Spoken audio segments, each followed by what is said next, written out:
If there is one meta in all of Jurassic World Alive history that posed to be a real problem for players, an era that defined the way the modern game looks, it was this one, the immunity meta.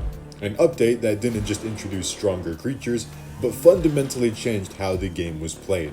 And in today's video, we'll be providing an answer to the question that's been debated for years. Why was update 1.9 so defining? Why was it so powerful for its time? How did it permanently change the future of Jurassic World Alive? And finally, will we ever see anything like it ever again? Stay until the end to find out. Before we talk about the immunity meta, we need to understand the world that existed before it, because what came prior was actually a very balanced and thriving environment. During the golden ages of title updates 1.5 to 1.8, JWA was operating under a very clear rule set. The meta was strict in what was allowed to be strong, and even stricter in how those strengths could be punished. Every class had a role, and more importantly, those roles had answers. Speedsters like Dilarak, Erladom, and Spix excelled at control, versatility, and forcing bad trades, and even capitalizing on their speed. But they weren't untouchable. Creatures like Tenotaurex and Triostronics existed specifically to keep them in check. Hell, even the most controversial creature of that era, Triostronics, followed this rule. Its swap-in damage was oppressive, often deciding games on the spot, and even enabled by fellow synergists like Dilarak and Rinnex. But once it was on the field, it was fragile. It could be stunned, slowed, distracted, or simply removed outright if you played correctly. Triostronics was powerful, slightly annoying, but it was not untouchable. However, as for every rule, there is an exception, and the exception to that rule was Indoraptor. Indoraptor was a rare blend of both worlds, equipped with the perks of a speedster, but with the additional attributes of a utility dino. And for a long time, it stood as one of the only creatures in the game without a true, guaranteed 100% counter. Because Indoraptor could almost, Indoraptor has a chance to beat every single dino in the game. With evasive stance, there's a chance to beat any dino in the game. There are no dinos that just 100% beat Indoraptor. There's just none. During its peak in updates 1.5 and 1.6, there was no creatures that could reliably kill it with certainty. Some had better matchups than others, but nothing was ever guaranteed. And yet, despite how threatening it was, Indoraptor still had clear exploitable weaknesses. However, as the dodge nerfs rolled around during 1.7 and beyond, Indoraptor naturally fell back into line. Not because it was over-nerfed, but because the rules of the game still applied to it.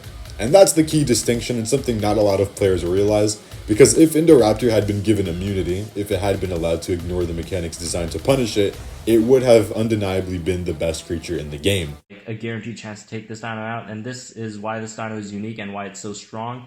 If they gave this dino immunity, this would be the strongest dino in the game. It's not even a contest. In short, this is what the limit was at the time. Indo was incredibly strong, capable of swinging fights in its favor, but its outcomes still came down to unpredictability rather than outright oppression, with every matchup going either way, and that's what made pre-1.9 meta feel competitive, even at the top. And for a while, things remained fairly consistent. As 1.7 and 1.8 rolled around, we saw the release of hybrids such as Ardentismaxima and Gemini Titan, sauropods which were fairly balanced at the time and had their fair share of weaknesses, whilst remaining solid across the board. That would all change in Title Update 1.9. Before this point, immunity in JWA was fairly straightforward. You were either fully immune, or you weren't.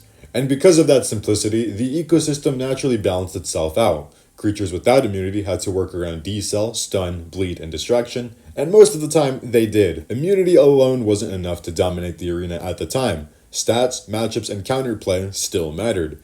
That balance is important to understand because Update 1.9 redefined what immunity meant. And in the dev notes, Ludius stated that their internal calculations had overvalued immunity, so because of that, every immune creature in the game would see a subsequent buff to either their stats or general kits.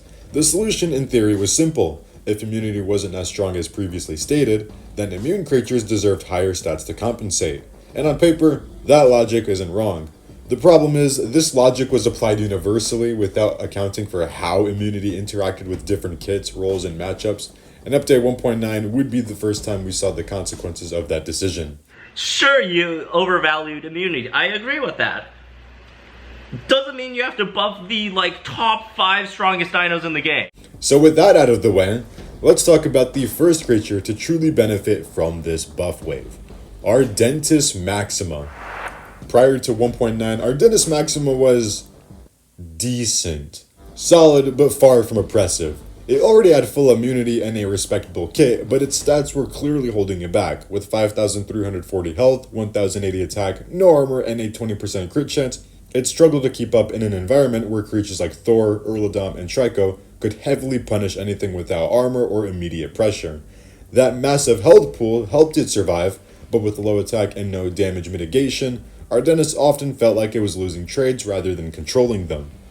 That entirely changed in update 1.9. A huge damage increase and then an HP increase as well. And that would have been fine. I would personally, if I were doing this, I would have left it at that. Then it gained the 15% armor and 30% crit. That's a lot. That's a lot of stuff there. Like, you got a huge damage increase, then you get 30% crit, and you have immune, and you have a good moveset, decent multipliers, and get 15% armor and a lot of HP. Yeah. And suddenly, this single patch turned the sauropod into an absolute demon. Its natural speed advantage against bulkier threats combined with immunity meant it could be dropped into almost every situation without fear of being controlled. Decelerating impact into definite rampage backed by armor and massive bulk made it extraordinarily difficult to punish. At this point, Ardentismaxima was undeniably the strongest creature in the game. To put that into perspective, the only creature that could consistently challenge it was Tricosaurus, and even that matchup sat around a 40 to 50% win rate, often decided by prediction and mind games rather than reliable counterplay. And just when the latter was beginning to adapt, the very next patch, Ardentis was granted another 300 health, pushing it to 5,700 HP. This was the moment Ardentismaxima became the defining staple of the latter, but it wasn't alone, because standing right beside it was another hybrid benefiting from the same exact philosophy. We overvalued immunity, they said. We want to give creatures a small buff, they said. Hey, wait, that kind of sounds familiar with the affliction thing they put out. Anyway, for players who were around during this update, many were left scratching their heads as to how this seemingly simple sauropod, one that didn't even have immunity found in its components, suddenly get it out of nowhere. But as a wise man once said, sometimes you need to forget about the why and just enjoy the what. Prior to 1.9, Gemini Titan sat at 6,380 health, 1,100 damage, 108 speed, and no armor. It was strong, but fair. And while it did receive an attack buff in the following patch, taking it to 1,500, that should have been the ceiling. Instead, 1.9 completely rewrote its identity. Gemini Titan's attack was adjusted to 1,400, its health reduced to 6,000, it gained additional speed, but most importantly, it gained full immunity.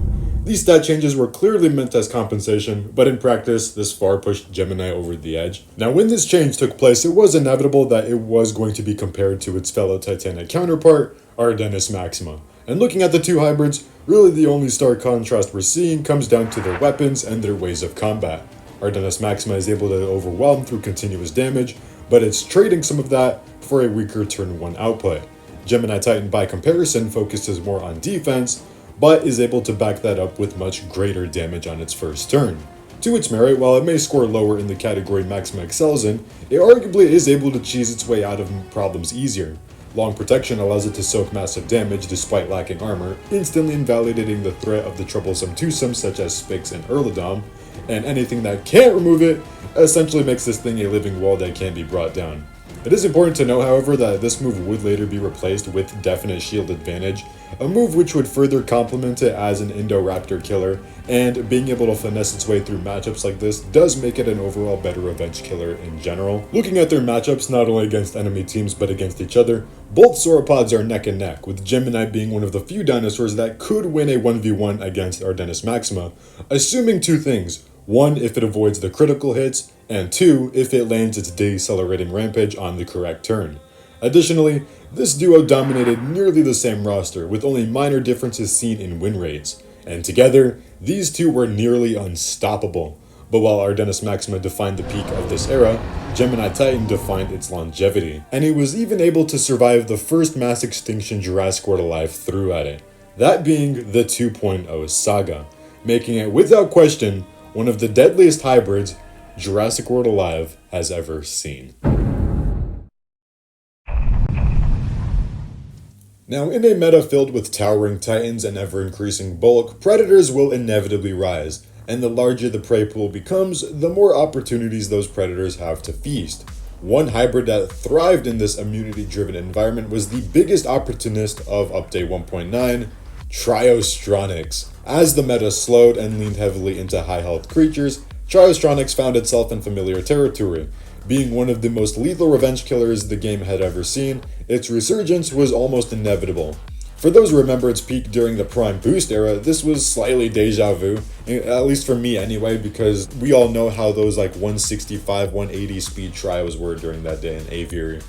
Moving on, while Triostronics wasn't as dominant in head-to-head scenarios, in fact it was among the weakest there, that was never its purpose. Trio existed for the setup. With Ferocious Strike, which players should always be aiming to do, it became one of the most difficult creatures in the game to stop.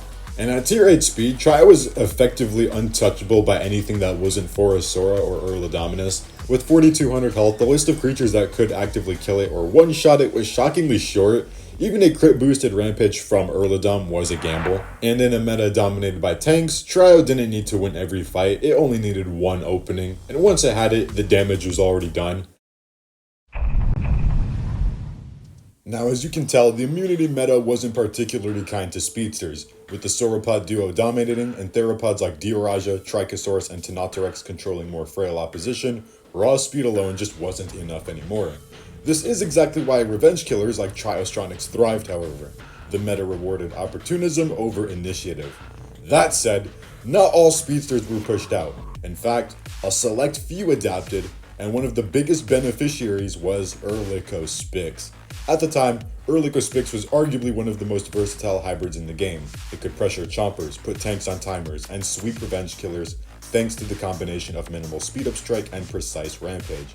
As you could tell, the best weapon the Feathered Fiend can call upon was its speed, and once it gained immunity to deceleration, its most reliable counters disappeared quite literally overnight. Dilorachirus and Tenotrex could no longer slow it down, and suddenly, Spix could dictate fights way faster than it could before. Even in a meta flooded with immunities, its sheer flexibility earned it a place among the elite. Its counterpart, Ardentismaxima, approached the problem differently, through raw damage. Caught in the same wave of buffs, Ardentismaxima gained an extra 300 health and 100 attack. That change alone was massive. For the first time, 1500 damage speedsters could no longer one-shot it. To put that into perspective, even a single additional point to health would have achieved that threshold, and Ardentismaxima got 300. Just why? This was so weird. One of the weirdest changes the game had gotten. They turned pretty much an already top 5, top 3 creature even better. This was not needed, bro. They'd just be buffing anything at this point, gang. We cannot let this slide. Combined with full immunity, this turned it into one of the most lethal glass cannons the game had ever seen, even if the rising number of tanks kept it from running completely wild. Another fellow immune hybrid that managed to get buffed was Magnopurator. However, on one hand, it changed very little, and that was the problem to a certain degree. While it received a modest health buff, you gotta understand that it just had received a nerfed patch prior, and then it got buffed just prior to that as well, so really, it came out with a 250 health profit. Its core issue remained in its damage curve. This is where the first trickle of power creep began to set in, as Magna found itself dealing the same base damage as Gemini Titan, but with significantly weaker turn 1 pressure. Where it still found value was in attrition, softening opponents up, forcing bad trades, and exploiting its immunity to stay relevant. But it was no longer defining the meta. Yet. Unless you managed to get this thing to 162 to 168, you were cooking. Finally, the smallest speedsters made some of the loudest impacts. Ardentismaxima and Forosora were absolute demons during this era. Shockingly bulky for speedsters at 3900 health each, both excelled at high output combo play and devastating revenge kills. Forosora in particular stood out, capable of dumping over 6,000 damage across 2 turns, which was a terrifying prospect in any matchup during that time, being able to 2-shot Gemini Titan. So as you can tell, these weren't just any sweepers, these were executioners. However, none of these would compare to the real Executioner, a hybrid so controversial that OGs and new gens alike know its story. A creature whose reputation transcended metas, patches, and even player tolerance. That hybrid was the perilous pestilence Indoraptor Gen 2. Throughout Jurassic World Alive's history, no creature has carried a reputation quite like this one. A reputation that would only grow over time, infamously peaking when it forced our friend the Gaming Beaver to quit mid-video.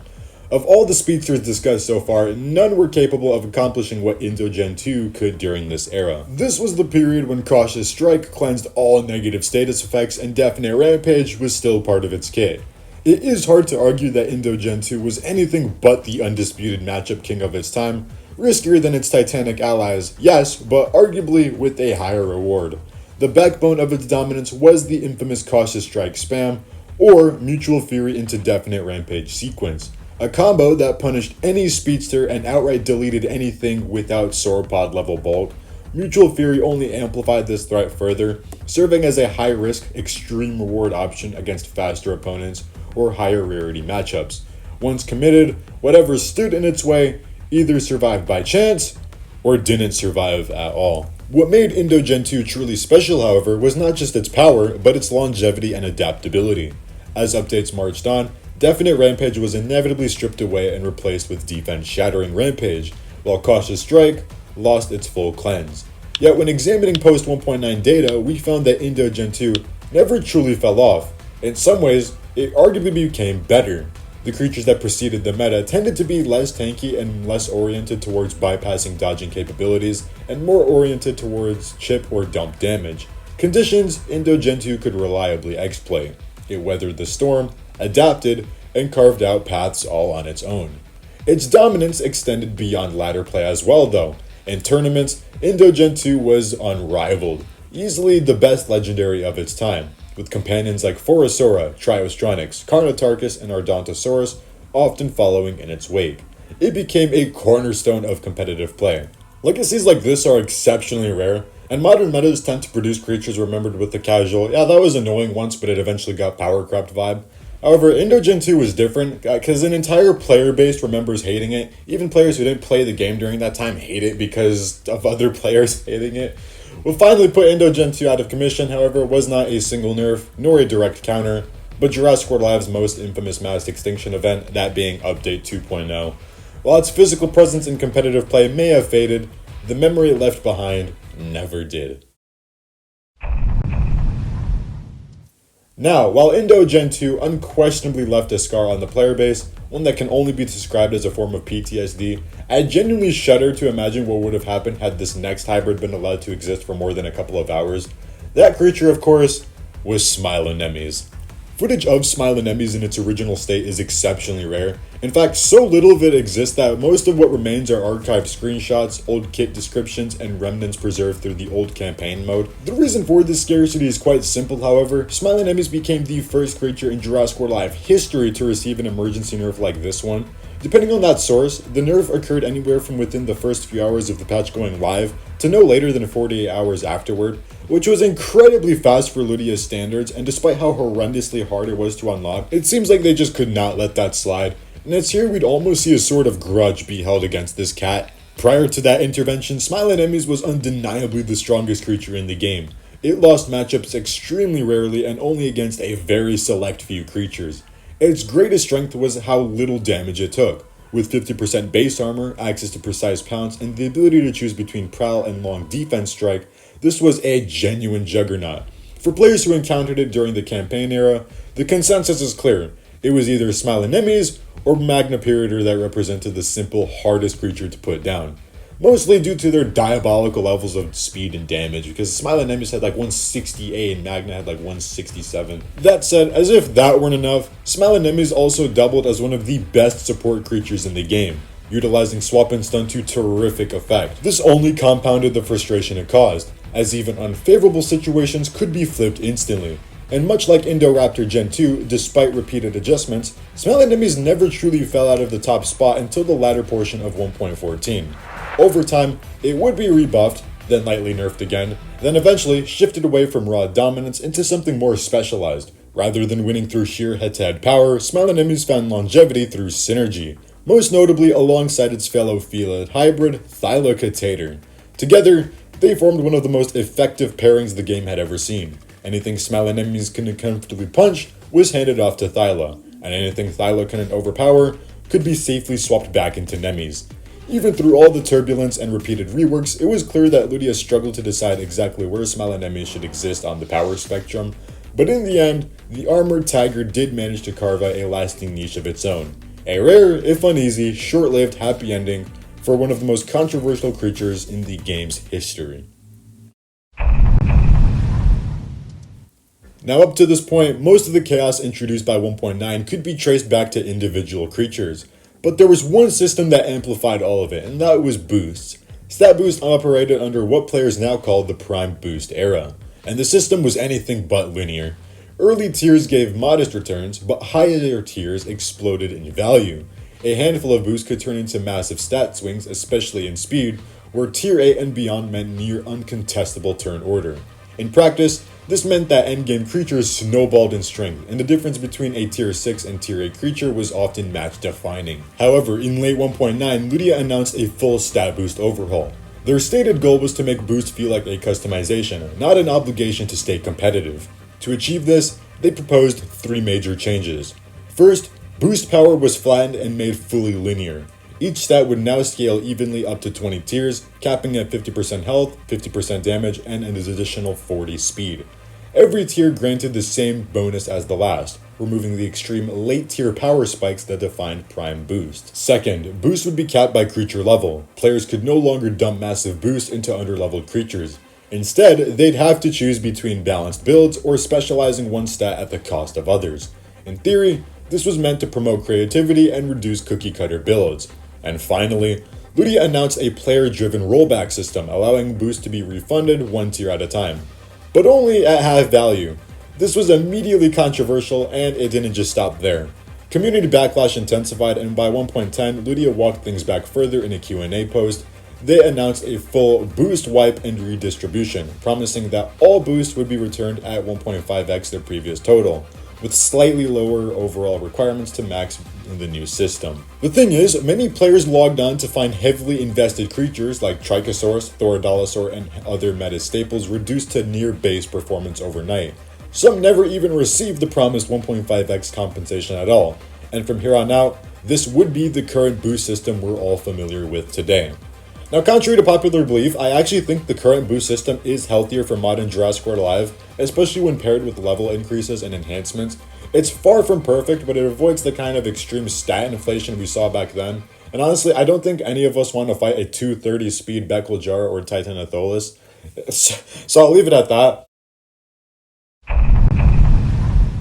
By updates 1.12 through 1.14, the immunity meta had fully stabilized, and with it came the next evolution of tyrants, the Mammoth duo. Mammotherium and Entelemoth, two hybrids sharing woolly mammoth DNA, quickly became staples of high-level play. Players would often run one, the other, or even both depending on preference. Where these two truly excelled was their versatility. Mammotherium leaned heavily into bulk and sustain, making it one of the most reliable answers to Indoraptor Gen 2, while Entelemoth traded some of that defense for sheer offense, boasting one of the best matchups in the game. Once it went on a rampage, stopping this tusk tyrant became a Herculean effort. Around this time, Gripelith also saw a resurgence, becoming a perfect staller for the era. Its ability to swap into tanks, slow the game down, and soften targets made it an ideal complement to the increasingly bulky ladder. And as the meta continued, both Mammotherium and Entelemoth would receive minor stat nerfs, but by then, the blueprint for the meta had already been perfected. When one head fell off, another took its place. Enter Mammolania, a hybrid that took all of Mammotherium's strengths and refined them further, emerging as the undisputed best head-to-head creature of the time. What began as a duo had now become a trio, and by this point, the immunity meta had reached its final form, and in what would be the last time Jurassic World Alive was ever the same again.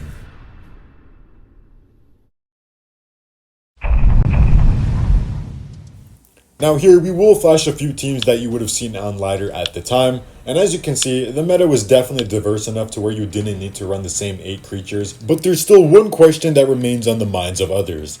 Can the immunity meta ever return to fruition? In its original form, the immunity meta can never truly return. Jurassic World Alive has moved far beyond that point. Level increases, enhancements, expanded resistances, and modern kits have made full immunity far less special than it once was. Today, nearly everything resists something, but in function, the immunity meta never truly left us. Many modern creatures don't say immune as often, but they accomplish the same goal through resistance stacking, cleansing, priorities, and extremely high stats. Take D-Rex for example. So in conclusion, for its time, this was the deadliest meta the game had ever seen. So much of what was introduced during this era would later be refined into the systems we know today.